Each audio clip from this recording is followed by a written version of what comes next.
You know who it is, the horror flick, Digger Ditch, Super 6, Big Mitch. And I'm kicking in doors with all three O's. And I'm bringing 28 101s because we Vegas sons. You are now in the Meadowlands. Yeah, this the Metals, man. And you already know what made me 530. Yeah, here, Desert Baby. Herbert Dub, Scrub, 22-inch gold Dana Dangs. And these could never be McLean's, man. Nah, I'm just playing. Welcome to Vegas Chronicles with the whole Super 6, Digger Ditch, Big Mitch. And today, like any other day, you know what we do. We kick actual factuals. No additives, no preservatives. Just raw and uncut. Like summer sausages and crackers. You already know. Now, welcome to Vegas Chronicles, man. Shout out to everybody that's been rocking with your boy, man. You know what we doing. We build it brick by brick. You know what I mean? And you know what they say? If you build it, they will come. You know what I mean? So shout out to everybody that's been supporting your boy, man. Let's jump right into it, man. You know I try to correspond with my audience. You know, and they ask me questions. I do my best to answer them. You know what I mean? And they ask me kind of like a sensitive question, man. And I don't really like getting into that. But you know, at one point in my life, you know, I mean, we got to, as men, we have to understand something. Either we just gonna get older, we're gonna grow up. And I decided to grow up. So when I discuss my life, you know, it's gonna be some things that make me uncomfortable, you know. But at the same time, that's the process of healing, you know. And one thing about me, I don't mind talking about my life story. Someone asked me, you know, what happened, you know, to the Gerson. They say they hear about it a lot. You know, they hear about Donna Street and, you know, the Gersons, you know, these is names, Paru, NTG, all that stuff. They hear about, you know, all these gangs or whatever in Vegas. And when they come out here, though, you know, they hear about it, but, you know, they don't know what a Gerson is. Well, the Gerson was tore down in the early 2000s. You know, it's set on Martin Luther King, Lake Mead, Comstock, and Belzar. It's set in the middle of there. Everybody know what a Gerson was. What happened is they found something in the soil over there, and that was the reason why they, I guess, tore the apartments down, which really changed a lot of things and disrupted a lot of things and displaced a lot of people. But what happened to the Gerson started, you know, when the Gerson started to, you know, really decline was when they put that substation over there. You know, they started 86ing everybody from up over there, which, you know, placed people in other places like Carry Arms, and I spoke about that before. The Brownies, 40 Block, in the trailer courts in Vegas Heights, and even in Northtown. You know, they started displacing people, and you know, with that happening, you know, a lot of, you know, cliques per se start to rise. You know, I mean, because when they 86'd all the older Gersons out the Herbert Gerson, it allowed the wax to rise, which is like the Donna Street version, you know, of you know, the GQs or whatever. But the wax rose, right? And the older heads that got kicked out the Gerson, well, they ended up all on Bluff and carried the big Carry Arms, the little Carry Arms, the Sierra Nevada Arms, and they start making their own like cliques. That's why you have so many cliques. You have Wax, Max, Dogs, Lokes, K9s, Alley Shots, Wicked Style Players, Brownie Boys, Kim Folks. You have Love Posse. You know, it's so many different branches, and it's some I didn't even name. And that's because people were disrupted and they found themselves scattered all across, you know, the area in pockets, in groups. And so that's why you have all these different cliques that's, you know, connected to the Gerson. You know, and what ended up happening is, you know, certain cliques started having it. You know, certain Gersons started having it that wasn't hanging with everybody. And people stopped looking at each other as a family, and they started looking at each other, you know, as a gang. And when you look at each other as a gang, you know, I mean, ain't no rules in that, man. Ain't no loyalty in no gangs, man. Ain't no honor in it, ain't no nothing. It's really every man for themselves. They just don't say it. But you see that every time you get caught up, every time you sitting in front of a judge, or every time you go to court and find out somebody on you, you see that it's really every man for themselves. And then when you get to the penitentiary, and you see how people that you thought was your ace coon boon get the acting up in there, you really see that it's every man for themselves. When you see that you come from a real big neighborhood, but don't nobody from their neighborhood that you grew up with, ate with, put in work with, they don't write you, they don't send you no money, they don't even be thinking about you. You can't call them or nothing. You start to see that you really, it's every man for themselves. So when you look at things from a gang perspective, it really ain't no love. See, and that's what happened to the Gerson. People stop looking at each other from a family perspective and start looking at each other from a gang perspective. And they start dealing with one another like that. And one thing about the Gerson is that, regardless of how you feel about it, it always had names that stood out. Since day one, from my father on down, it had names that was always out there. People, whether it was jacking, whether it was having money, whether it was messing with women, whether regardless of what it was, you had names over there in the Gerson that stood out. Big names, And what ended up happening is man, money. After L got, unalived at the Confronting, that really had a profound effect because a lot of people loved him. David was cool, man. David kept, he kept the Gerson kind of like, when we had water fights, water balloon fights. L had probably the coldest room in Herbert Gerson. L room was cold. I remember Mex used to do flips off L when he used to climb out L window upstairs in the L stayed in the 2 stories facing Comstock, and little Mex used to climb out L window and do flips out L window onto a mattress. You know how hot that is? But that's the fun we used to have over there before we got into the gang banging thing real tough. L was a good dude, man. He walked around with that radio, man, and the Kango, man. And before he got that gold tooth, I remember he used to have that missing tooth, man. That was my big brother, And when he got unalive, man, that really hurt a lot of people, and a lot of people never came out of that. And so we started just getting wild, and going crazy. And then, that was during the crack era. People started having money. So people started acting different. I said that in my other video. And what happened was to be, respectful to the families. It was a youngster that came about, man, he was shining, man, and he was gonna be the next big thing, up out of Herbert Gerson, man. He was on his way, man. He was a good youngster. He come up off 40 block, what I mean? But, he knew he stuck to his roots, and he was a very, he was a good dude, man. But, how jealousy and envy is, and people, was hating on that man, you know what I mean? And they knew they couldn't just push up on him, though, because he wasn't no pushover. But one thing that a person shouldn't have to worry about is his own people. And unfortunately, that was the case. People was hating on that boy. You know what I mean? And unfortunately, he was, tragedy struck him. You know what I mean? I don't want to get too much up into that. Like I say, out of respect for the families, but it was a certain individual, man. A little youngster, man, that was unalive, man, that really tore the Gerson in half. Because it's a lot of people that still to this day they haven't rectified that, and they're not at peace with that. And so that stain will never be wiped off, and that's why the Gerson was in such disarray. You had people that no longer looked at people as homies because of that, and so after that it was like the domino effect. Everything just started to go bad, but at the same time they trying to be a gang and have conflict with other gangs. But they got internal conflict that's worse than the conflict that they having with other gangs.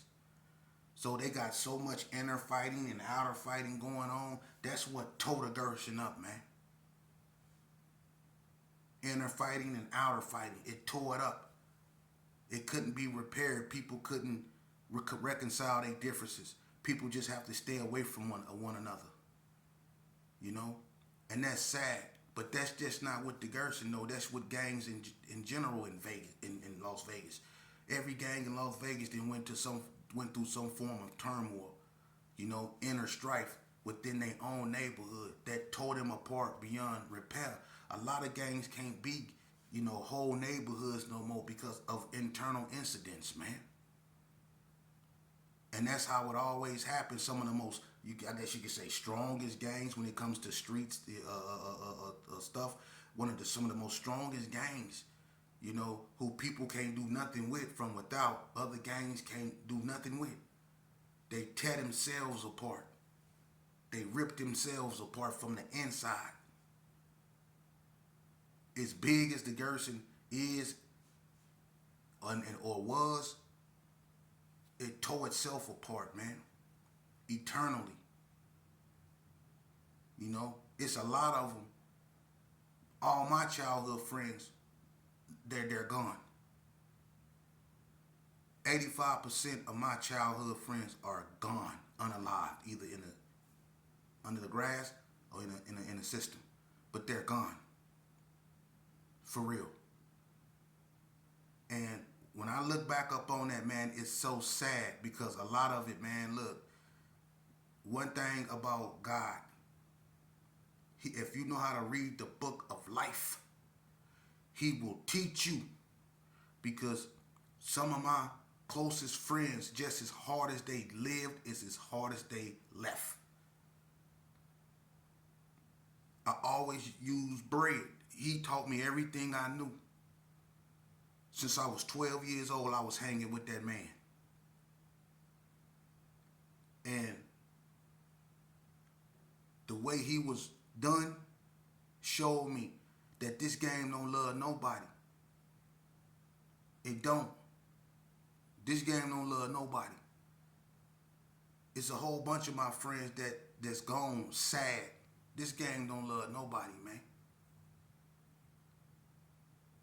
And it ain't just in one hood, it's in every hood. It's a lot of dudes that don't mess with each other. It's a lot of hoods that don't even function no more because they can't get along with one another because they didn't went past that point, man. But when everybody was broke, everybody was brothers.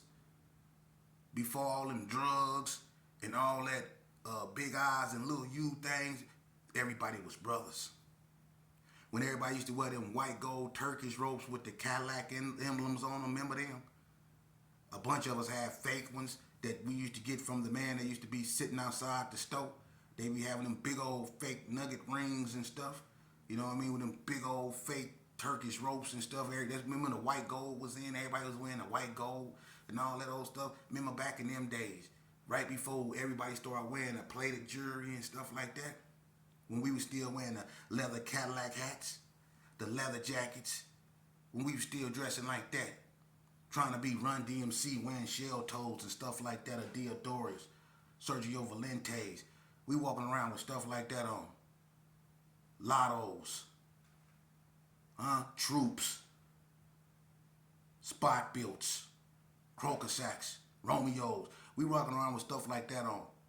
See, we ain't had no money. We wasn't balling or nothing like that. We wasn't rolling on Dayton's or nothing like that. We was riding Beach Cruiser, Mongoose, 10 Speeds, Diamondbacks, GTs. We was rolling around. We was riding in. We wasn't having big money, nothing like that, but we was brothers though, wasn't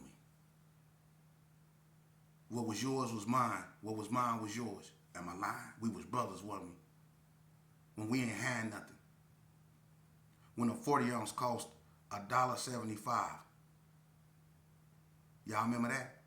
When 40s cost $1.75, you used to take $5 and you used to be able to get a 40, a pack of Newports, and some spearmint gum, and still get 27 cents back. Y'all remember them days? See? When we ain't had nothing, we was brothers. But when people started having things, we became homies. And there's a big difference between brothers and homies. See? We became homies. I used to be able to come over your house and we used to sit at the table and eat the powdered donut cereal of syrup sandwiches, of freeze cups, or the popcorn balls made out of syrup. We used to do that. Remember the bird rabbit syrup? As we used to sit back. We used to be family. I used to be able to come over your house and make me a sandwich with the salami with the rye still on it. Remember the salami? They used to have a little red rind thing on it that you had to take off first. Yeah, I used to be able to do that. But when we started having money and we became homies, I better not even knock on your door at a certain hour. See, when you traded your mongoose bike in for that Cadillac, you traded your brotherly attitude in for the homieism. See, and I couldn't even, like, remember you used to pump me on the handlebars on your mongoose bike? I couldn't even sit on your Cadillac though. See, you didn't even want me sitting on your Cadillac. See, the attitude started changing. See, that's what happened. Jealousy and envy. It tore every neighborhood up in Las Vegas. That's why, youngsters, if you out here and you thinking about getting involved in this, won't you just walk yourself up to NDOC and just tell them to put you behind the fence? To hell with the process. Just go up there, because that's where you go end up. Or when you or go up over there to Woodlawn or the Bunker Brothers or Palms, and when you see one of them dudes digging something up, just go on and lay in the hole. Because that's where you're going to end up. For real.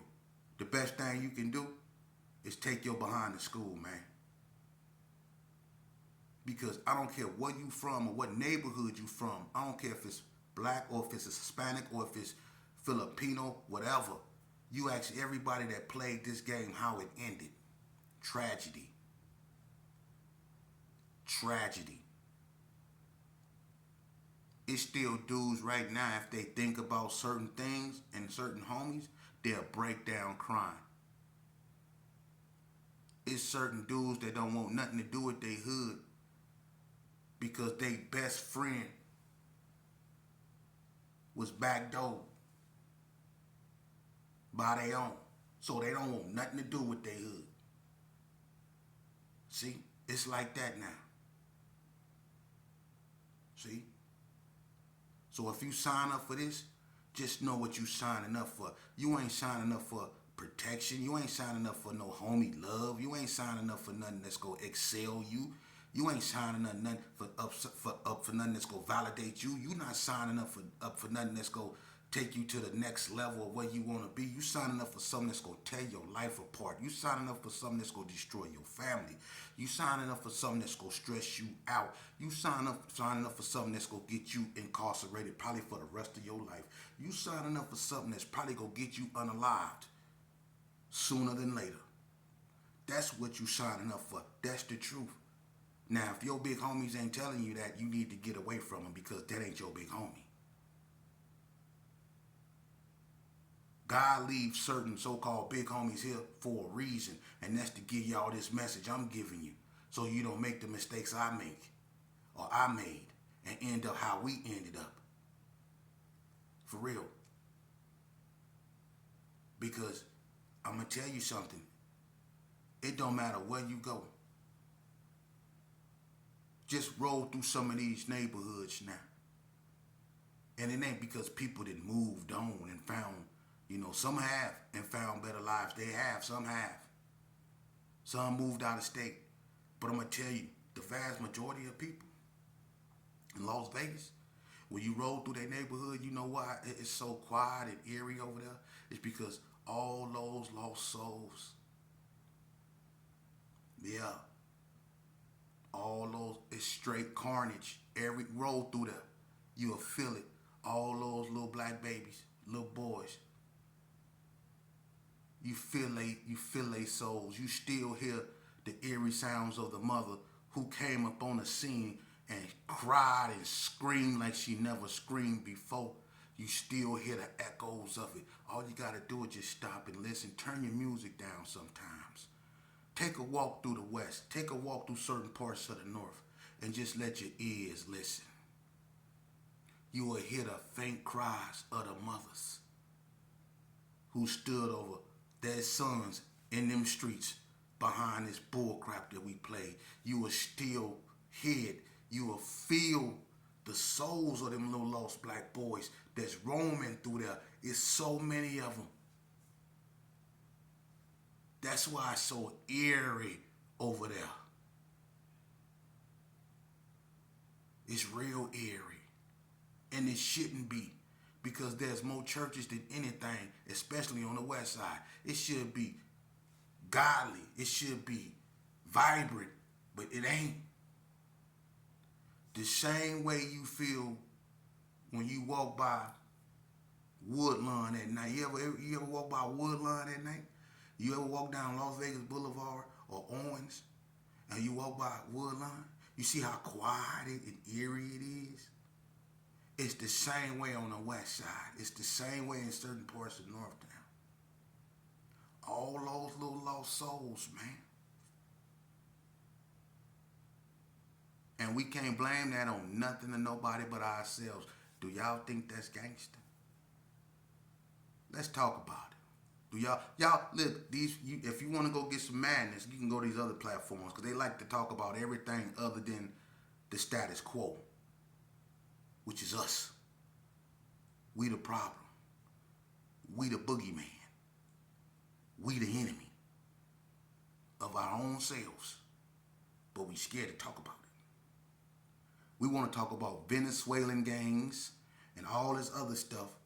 But how you talking about them, but you scared to confront what's going on? We can't even talk to one another. Not as homies, not as brothers, not as black men, not as human beings. We can't talk to one another without one of us feeling that somebody talking at us. And when people get to pointing out our faults instead of correcting them, accepting honest criticism, what we'll do is we'll get offended and automatically lift up our shield. We get defensive. We don't want to work on our faults. We want everybody else to work on theirs. We want everybody else to be perfect while we continue to mess up. See, we seeking all this equality and we seeking justice. But the only one that's been the problem is just us. We the only ones. Ask the average black woman. For real. We get in more bull crap than anybody. We treat them worse than anybody. We do. And we supposed to protect them, honor them, love them, respect them. They're our feminine half. They held us down at our weakest points. And you see that all the time when you in the penitentiary. How them women be holding them cats down. That treat them like crap. That spend more time with their homies. That tell their homies they love them more than they tell their children. But when you go to the penitentiary, you write a poetry and you're singing on the phone. Hello, is it me you're looking for? You singing on the phone and all that old stuff to her, and you're begging for $40. But when you're on the streets, she got to fight you to keep you away from your homies who had you in the joint in the first place.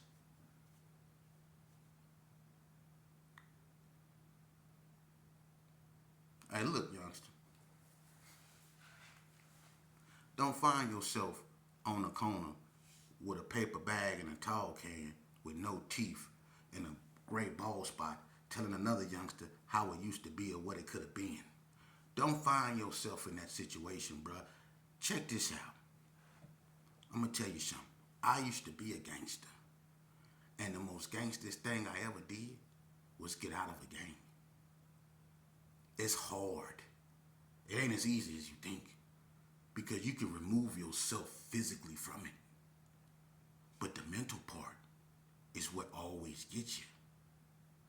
Because if you get out of a gang physically, but you're not out of it mentally, you're still stuck up in it. And that's how you end up in limbo. And that's how you end up on the corner with that tall can in that paper bag with the gray bald spot and no teeth, talking about what it used to be or what it could have been. See? You have to get up out of it mentally. You have to train your mind to understand that people go talk about you, judge you, say things you don't like, but that can't define you. The only thing that can define you are your actions. Okay? And your actions should be one of those that I'm finna go get my education, give my mind a chance to develop. I'm gonna respect myself first and foremost. I'm gonna respect authority. I'm gonna respect women. I'm gonna respect my community. I'm gonna be an asset to my community and help them build it. I'm gonna be an innovator, not a follower. I'm gonna be a trendsetter. Them should be your ambitions. You know?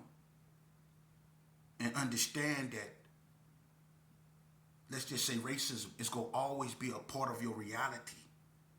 But always understand the worst form of a racist is a self-racist. And that's what hinders us. We have all been our own worst enemy. There's nothing no other ethnicity have done to us that we haven't done 1,000 times to ourselves. For real. And one of the saddest things that I ever witnessed was when we clashed in NNCC with the Cali boys and the Hispanics. And y'all remember that day the white guys went and bought the popcorn and sat in front of Unit 3 with the popcorn and watched us fight the Cali boys? The whites went and got some popcorn from the coffee shop. They knew it was going to go down, and they prepared for it. They sat in front of the coffee shop and ate popcorn while the blacks went at each other. And people remember that. And we doing the same thing out here. They just sitting at home